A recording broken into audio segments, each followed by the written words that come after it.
Good morning to all of you. So today we will start with the new chapter, sound. So see the contents that we will discuss in this chapter.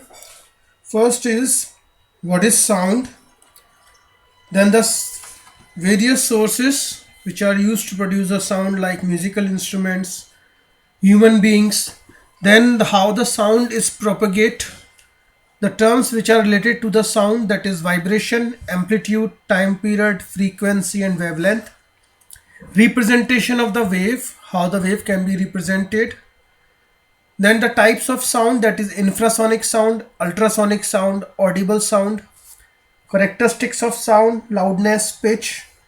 Then we will see the speed of sound and its estimation in air and the speed of sound in different medium.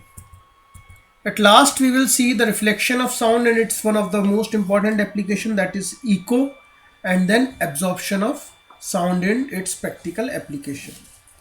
So let's start our discussion. Sound. Now what is a sound?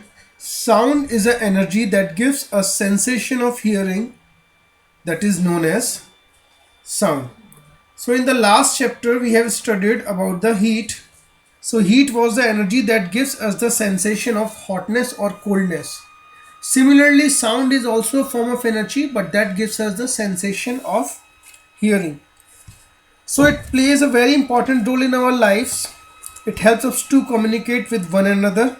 So in this chapter we will discuss how sound is produced and how does it travel in a medium. Now the question arises, how the sound is produced. So the thing is, the sound is always produced due to the vibrations. Like you can here see that a string is fixed between the two nails, and if you disturb this string it will move into this to and fro motion. So that means it is vibrating. The particles of this string is vibrating in to and fro motion, and this process is known as vibration. As soon as this vibration takes place, the sound is going to produce, but as the vibration stops, the sound is also going to stop. So this is how the sound is produced. It is always produced due to the vibration.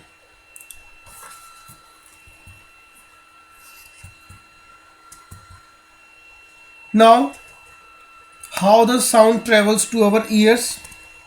It is not the particles that are traveling to our ears, it is actually the transfer of energy from one particle of the air to the other particle of the air or the medium to our ears.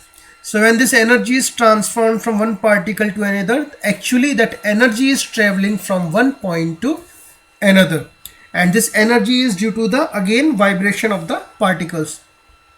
For example, a loudspeaker is there. You must have seen when it produces the sound, its cone always moves forward and backward.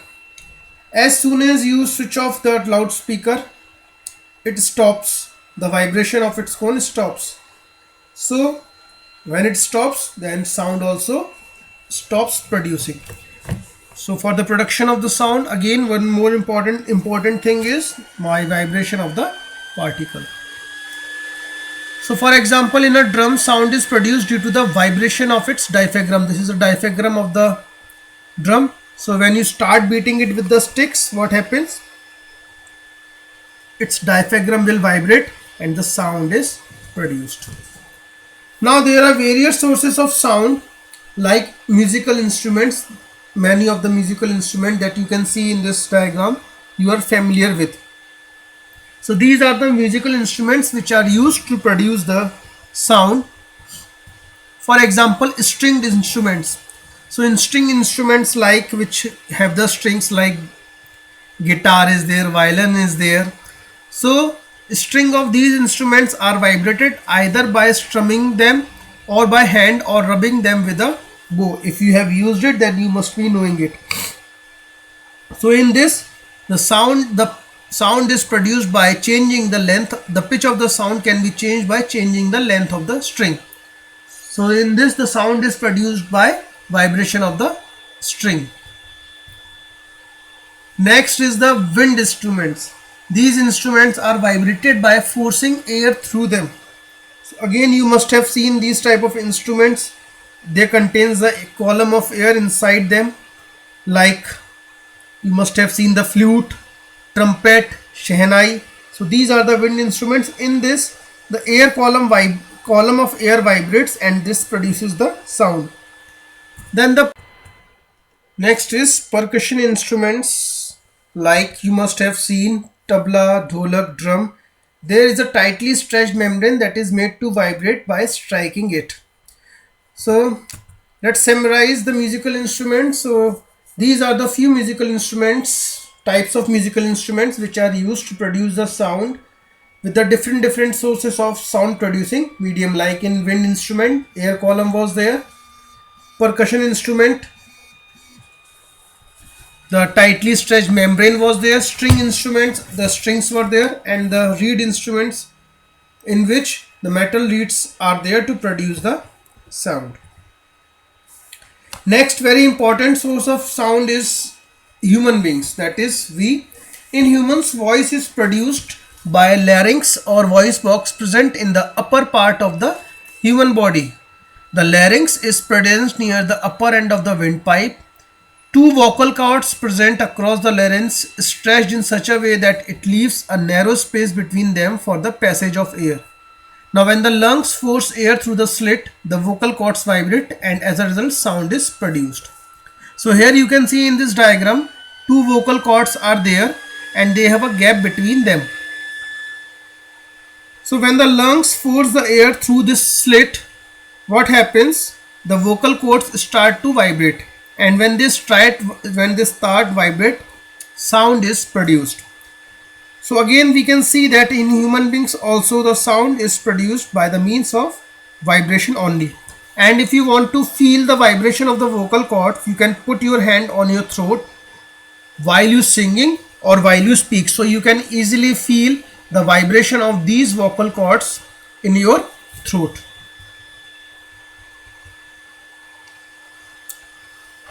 Now we have seen and we have learned how the sound is produced. But sound needs a medium for its propagation also. Like here you can see a solid medium is there. Then a liquid medium is there. So in these two mediums, solid, liquid or even gas, the sound can be easily produced. But when it comes to the vacuum means where there is no air, there is no sound, because since in vacuum there are no particles of air. So since there are no particles of air, or no particles to transport the energy, so there is no vibration, and since we know there is no vibration, there is no sound. So here you can see in this diagram, a bell is put in the jar which is in the vacuum state. Now when this bell starts ringing, you are not able to hear the sound. So sound definitely needs a medium for its propagation. Now where most commonly used source for producing the sound is tuning fork, which is used to study how the sound propagates. So when the tuning fork is struck, the prongs of the fork begins to vibrate, and each time the prong vibrates, a new sound wave is produced. The movement of the speed of the sound waves depends on the medium by which the sound waves travels. So how the sound waves travel? So we have taken a prong, we have taken a tuning fork. Now when the prong of vibrating tuning fork moves towards right, it pushes and compresses the air in front of it, and creating a region of high density and high pressure. This region is called compression. So this is the compression region. Now when the prong of vibrating tuning fork moves towards the left, air in front of it expands, creating a region of low density and low pressure. So this region is called rarefaction. So sound actually travels in the form of compression and rarefaction in the given medium. One compression and one rarefaction together constitute one waves. So that is why sound waves are also called as longitudinal waves. Why?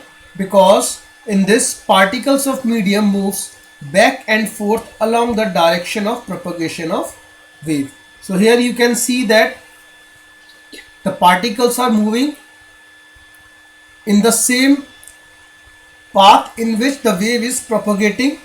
So this is one compression and this is one rarefaction. So in all it is making one wave.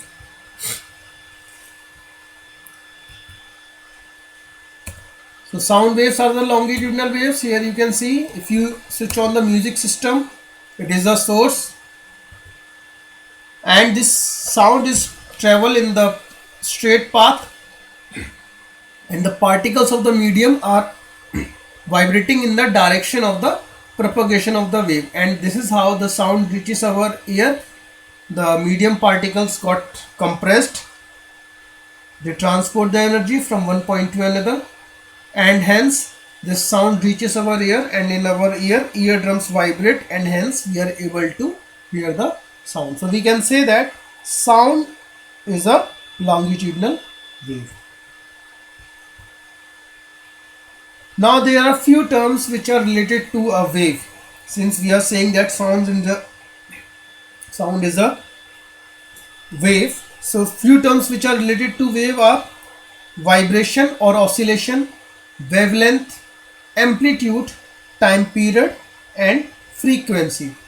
So these terms we will discuss in detail. So first of all, let's see what is oscillation or vibration. The to and fro motion that makes up one complete wave is called one vibration or one oscillation. Like this, here you can see this is one oscillation. So this is one vibration also. Next is amplitude. So amplitude is the maximum displacement of the particles of the medium from their original undisturbed position.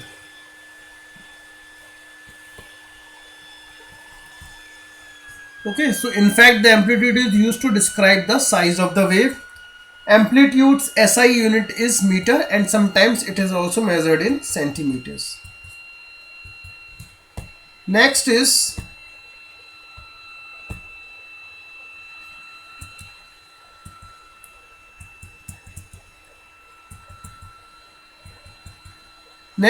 time period. The time required to produce one complete wave or cycle is called time period of the wave. It is denoted by the letter T, and its unit of measurement is second. Then frequency. The number of complete waves produced in 1 second is called frequency of the wave.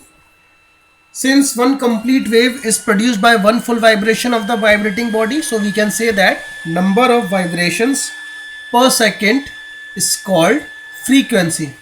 Suppose 10 complete waves or vibrations are produced in 1 second. So we can say frequency of waves will be 10 Hertz or 10 cycle per second.